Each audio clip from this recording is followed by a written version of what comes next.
দর্শক স্বাগত দীপ্ত সংবাদে, সাথে আছি আমি নুজহাত রাহনুমা। উত্তরাঞ্চল সহ দেশের বিভিন্ন স্থানে শীতের তীব্রতা অব্যাহত রয়েছে। রাত থেকে সকাল পর্যন্ত শীত বেশি অনুভূত হচ্ছে। পঞ্চগড়ে সকাল ৯টায় সর্বনিম্ন তাপমাত্রা ৮.৪ ডিগ্রি সেলসিয়াস রেকর্ড করা হয়। এছাড়া দিনাজপুরে ৯.২, কুড়িগ্রামে 10.2 ও গাইবান্ধায় সর্বনিম্ন 11.৫ ডিগ্রি সেলসিয়াস তাপমাত্রা পরিমাপ করেছে স্থানীয় আবহাওয়া অফিস। এসব জেলায় সূর্যের দেখা মিললেও নেই তেমন কোনো উত্তাপ। ভোর পর্যন্ত ঘন কুয়াশায় ঢাকা থাকছে বিস্তীর্ণ এলাকা। হিমেল বাতাসে দুর্ভোগে রয়েছেন ছিন্নমূল ও নিম্ন আয়ের মানুষ।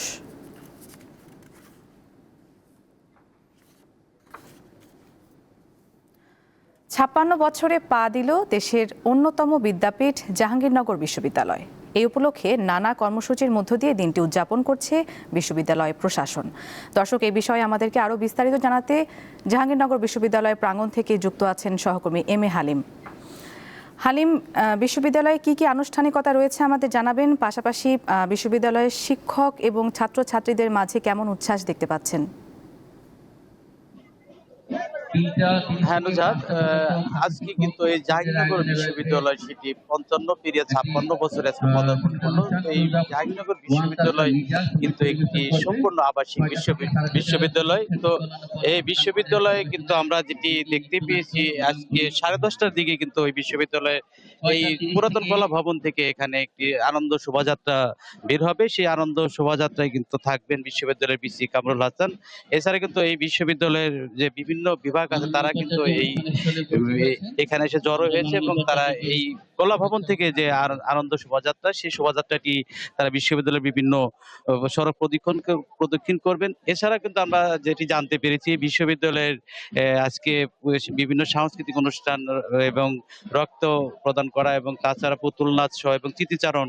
এছাড়া দুপুরবেলা যেটি বিশ্ববিদ্যালয়ের যেটি কেন্দ্রীয় ক্যাফেটেরিয়া, সেখানে কিন্তু শহীদদের যেটি আহত যারা এই জুলাইয়ে যারা নিহত হয়েছেন তাদের জন্য দোয়া মাহফিল থাকবে। তো বিশ্ববিদ্যালয়ে আপনাকে একটি বিষয় জানিয়ে রাখি, এই জাহাঙ্গীরনগর বিশ্ববিদ্যালয় কিন্তু 1971 সালে যেটি 12ই জানুয়ারি মাত্র 4টি বিভাগ দিয়ে 150 জন শিক্ষার্থী নিয়ে এই বিশ্ববিদ্যালয় যাত্রা শুরু করে। তো সেই বিশ্ববিদ্যালয়টি কিন্তু আজকে বাংলাদেশে একটি বৃহৎ একটি আবাসিক বিশ্ববিদ্যালয়ে পরিণত হয়েছে এবং এখানে জানেন যে প্রকৃতি নির্ভর যে বিশ্ববিদ্যালয়টি, সেই বিশ্ববিদ্যালয় কিন্তু এখানে পাখির যেটি আমরা দেখতে পাই, পাখিগুলো সবসময় থাকে শীতের সময়। এছাড়া কিন্তু বিশ্ববিদ্যালয়ের যেটি প্রকৃতির যে বিষয়টি সেটি কিন্তু একটি সমাদৃত, যেটি আমরা সবসময় দেখতে পেয়েছি। এবং এই বিশ্ববিদ্যালয়ে আমরা দেখতে পেয়েছি যে বিভিন্ন যে একটি সহাবস্থান শিক্ষার্থীদের মাঝে সেটি কিন্তু আমরা দেখতে পাই। তো আজকে সেই প্রতিষ্ঠা বার্ষিকী যেটা বিশ্ববিদ্যালয় দিবস, সেই বিশ্ববিদ্যালয় দিবসের সকাল থেকে কিন্তু এখানে আমরা আনন্দ একটি দেখতে পেয়েছি সবার মধ্যে। এবং সেখানে অনেকেই কিন্তু বিশ্ববিদ্যালয়ে যারা শিক্ষার্থী ছিল তারা আজকে শিক্ষক হয়েছেন এবং তাদের যে অনুভূতি সেটি তারা প্রকাশ করেছেন এবং তারা এখানে বিশ্ববিদ্যালয়টিকে তাদের সর্বোচ্চ একটি বিদ্যাপীঠে তারা নিয়ে যেতে চান শিক্ষকরা, সেমনটি বলছেন। সব মিলে আজকে সারাদিন ব্যাপী এই বিশ্ববিদ্যালয়ের প্রোগ্রাম রয়েছে এবং সেটি একটি সাংস্কৃতিক প্রোগ্রামের মাধ্যমে দিয়ে রাতে শেষ হবে। বুঝা দর্শক, জাহাঙ্গীরনগর বিশ্ববিদ্যালয় থেকে যুক্ত ছিলেন সহকর্মী এম এ হালিম। আগামী 18 এপ্রিল থেকে চলতি বছরের হজ ফ্লাইট শুরু হতে যাচ্ছে। এ লক্ষ্যে হজ এজেন্সি ও হজ যাত্রী পরিবহনকারী এয়ারলাইন্সগুলোকে জরুরি নির্দেশনা দিয়েছে ধর্ম মন্ত্রণালয়। রোববার সংশ্লিষ্টদের এ সংক্রান্ত চিঠি দেওয়া হয়েছে। এতে বলা হয়, হজ প্যাকেজ ও গাইডলাইন অনুযায়ী প্রত্যেক এজেন্সির মোট হজ যাত্রীর কমপক্ষে 20% প্রি হজ ফ্লাইটের মধ্যবর্তী পর্যায়ে এবং প্রথম ও শেষ পর্যায়ে 30 থেকে 50% হজ যাত্রী সৌদি আরবে পাঠাতে হবে। তবে প্রি হজ ফ্লাইটের প্রথম বা শেষ পর্যায়ে 30% কম এবং 50% বেশি হজ যাত্রী প্রেরণ করা যাবে না।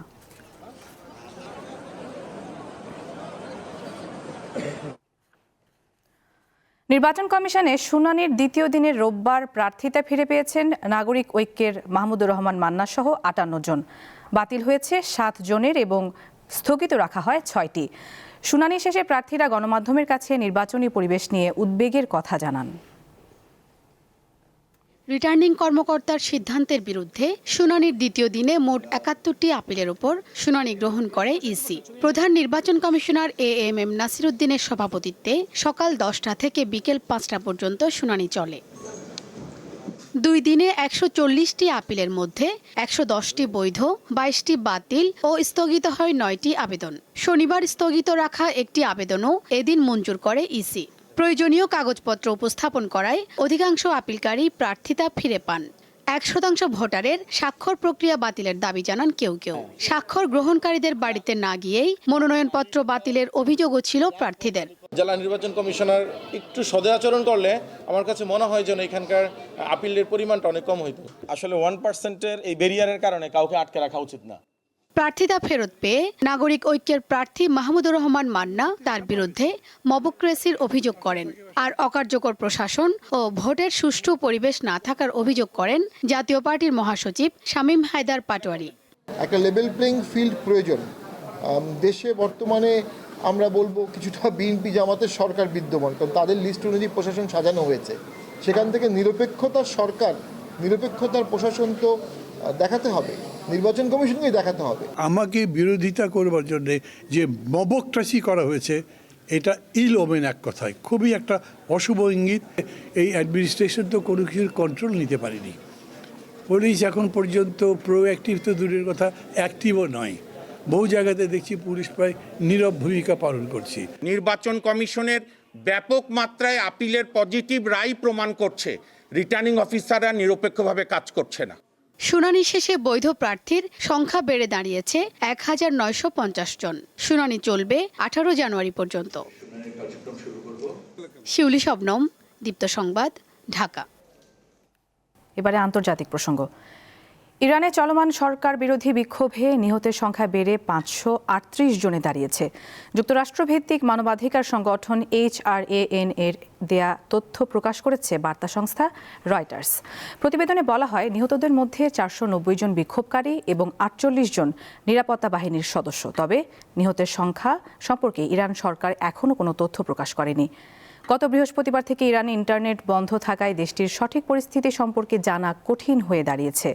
উদ্ভূত পরিস্থিতিতে অর্থনীতি সংস্কারের অঙ্গীকার করেন ইরানের প্রেসিডেন্ট মাসুদ পেজেশকিয়ান। পাশাপাশি ইরানের সরকার জনগণের কথা শুনতে প্রস্তুত বলেও জানিয়েছেন তিনি। রোববার দেশটির রাষ্ট্রীয় টেলিভিশনে প্রচারিত এক সাক্ষাৎকারে সমঝোতার সুরে এসব কথা বলেন পেজেশকিয়ান। একই সঙ্গে যুক্তরাষ্ট্র ও ইসরায়েলের বিরুদ্ধে প্রাণঘাতী অস্থিরতা উস্কে দেওয়ার অভিযোগ তোলেন তিনি। এদিকে ইরানের ভূখণ্ডে যুক্তরাষ্ট্র হামলা চালালে পাল্টা আঘাত হানার হুঁশিয়ারি দিয়েছে তেহরান।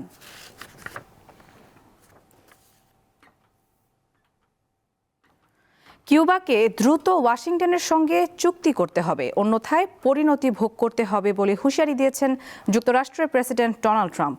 রোববার সামাজিক যোগাযোগ মাধ্যম ট্রুথ সোশ্যালে এ হুঁশিয়ারি দেন তিনি। পোস্টে ট্রাম্প বলেন, কিউবা বহু বছর ধরে ভেনেজুয়েলা থেকে আসা বিপুল পরিমাণ তেল ও অর্থ পেয়ে আসছে।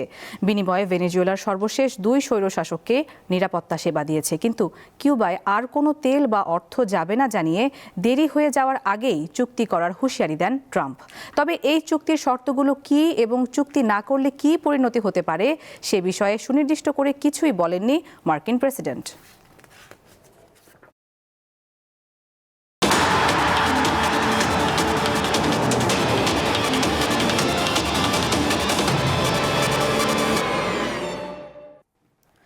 সাকিব, তামিম, মুশফিক কিংবা বিশ্বমানের অ্যাথলেট হওয়ার স্বপ্ন নিয়ে সাভারের বিকেএসপি প্রাঙ্গণে হাজির হয়েছে 10,000-এরও বেশি কিশোর কিশোরী।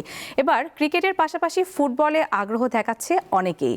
বাছাই কার্যক্রম চলবে 3 ধাপে। বিকেএসপিতে ভর্তি ইচ্ছুকদের সাধারণত প্রধান আকর্ষণ থাকে ক্রিকেটে, তবে এবারের চিত্র একেবারেই ভিন্ন। 21টি বিভাগে বাছাই কার্যক্রমে ফুটবলের মাঠে রেকর্ড সংখ্যক আবেদনকারী জড়ো হয়েছে। নিবন্ধনের তালিকায় ফুটবলারদের আধিক্য সবাইকে চমকে দিয়েছে। 10,000 আবেদনকারীর বিশাল বহর থেকে কঠোর যাচাই বাছাই শেষে 260 জনকে সুযোগ দেয়া হবে। প্রতিভাবান ক্রীড়াবিদ খুঁজতে 3 ধাপে চলছে বাছাই। প্রথম ধাপে প্রতি আসনের বিপরীতে 3 জন লড়ছে। সেখান থেকে পরবর্তী 2 ধাপের মাধ্যমে চূড়ান্ত মেধা তালিকা তৈরি হবে। আমাদের 21টা খেলাধুলার আমাদের ইভেন্ট রয়েছে।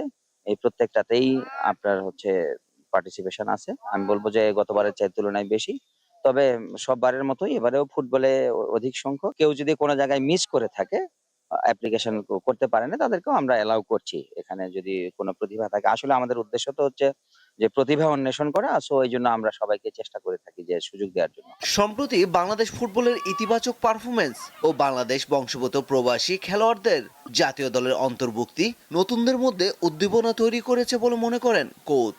সিনিয়র ন্যাশনাল টিমে যারা আসছে, যে হামজা বড় ইংল্যান্ড থেকে ইংলিশ খেলে, তারপর সামিদ কানাডাতে খেলে, ওখানে খেলে, তারপর ফাহমিদুল, আরো যারা ফরেন প্লেয়ার আসে, এর প্রেক্ষিতে আমাদের যে আজকে যে যারা দেশের যে একটা ক্রেজ তৈরি হয়েছে, এখান থেকে আমরা 20 থেকে 30 জন ছেলে আমরা ভর্তি করাবো, তাদেরকে আমরা ফার্দার বড় প্লেয়ার হওয়ার জন্য আমরা সর্বোচ্চ চেষ্টা করবো।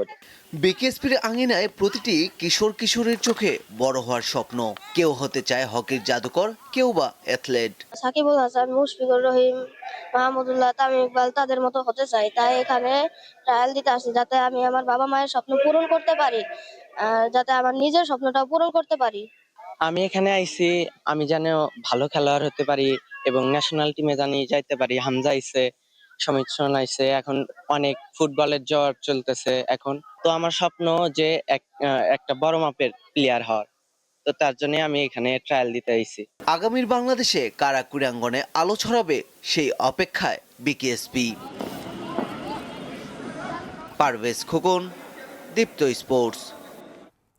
দর্শক, এই ছিল এখনকার মতো। পরবর্তী সংবাদ বেলা 12টায় বাণিজ্য সংবাদ দেখার আমন্ত্রণ। এছাড়া আরও তথ্যের জন্য চোখ রাখুন দীপ্ত ডিজিটাল প্ল্যাটফর্মগুলোতে। ধন্যবাদ সবাইকে।